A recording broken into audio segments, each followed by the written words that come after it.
آج ہم بات کریں گے ڈرامہ جانثار کے بارے میں۔ نوشیروان کی صحت ٹھیک ہونے پر وہ چلا جاتا ہے سرفراز کے پاس، اسے مارنے کی دھمکی دیتا ہے۔ سرفراز کہتا ہے کہ آپ مجھے مارنے کی دھمکی مت دیں، بلکہ جائیں سب سے پہلے آپ کشمالہ کو ماریں، کیونکہ اس نے مجھے بہت بڑی رقم دینے کو وعدہ کیا اور آپ کی زندگی سے دعا کو نکالنے کا۔ میں نے یہ کام کر دکھایا۔ یہ سچ ہے کہ دعا مجھ سے محبت نہیں کرتی، لیکن میں اس سے محبت کرتا تھا، لیکن اب میں بھی نہیں کرتا کیونکہ وہ آپ کی بیوی ہے۔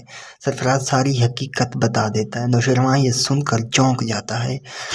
سرفراز کہتا ہے کشمالہ نے اپنے شوہر کو مارا، وہ آپ سے کبھی محبت کرتی نہیں ہے، بلکہ اسے تو آپ کی دولت سے پیار ہے، وہ آپ کو زہر اسی نے دیا ہے۔ دعا آپ سے محبت کرتی ہے، وہ آپ کو کیسے مار سکتی ہے؟ یہ سارا کھیل کشمالہ کا ہے، اور جو کہ آپ اور آپ کی فیملی دعا کو غلط سمجھ رہی ہیں، لیکن یہ بالکل جھوٹ ہے۔ یہ کشمالہ کا کھیل سن کر نوشیروان پریشان اور حیران ہو جاتا ہے۔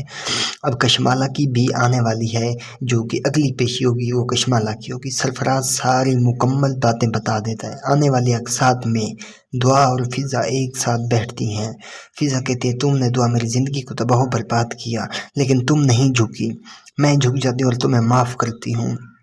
دعا کہتی ہے کہ میں آپ کو کس طرح سے سمجھاؤں، میں نے کچھ نہیں کیا۔ سرفراز جھوٹ بولتا ہے۔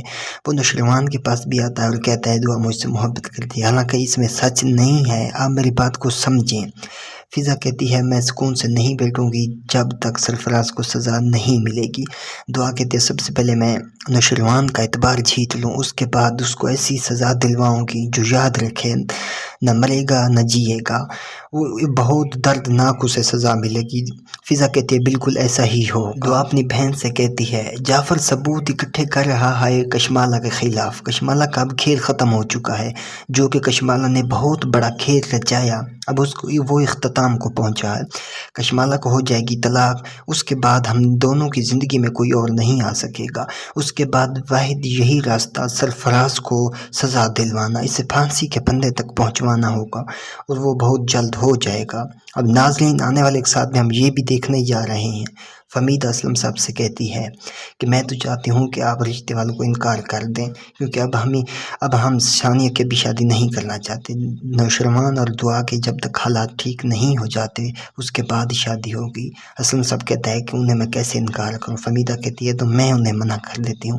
اسلم کہتا ہے کہ تمہیں منع کرنے کی ضرورت نہیں ہے، بلکہ میں انہیں انکار کر دوں گا، ہم ثانیہ کی شادی بعد میں کریں گے جب تک حالات ٹھیک نہیں ہو جاتے، اور بعد میں شادی کریں گے، اور وہ بھی جب ثانیہ کی رضامندی اور جہاں وہ کہے گی وہیں پر شادی ہوگی۔ فہمیدہ صاحب کہتی ہے اسلم کو کہ اب فضا نے بھی دعا کو معاف کر دیا ہے، اسی طرح جب حالات ٹھیک ہو جائیں گے ہم تبھی ثانیہ کی شادی کریں گے۔ ناظرین آنے والے ایک ساتھ بہت ہی اچھی بن چکی ہیں، وہ دیکھنے کے لیے ہمارے یوٹیوب چینل کو سبسکرائب کریں۔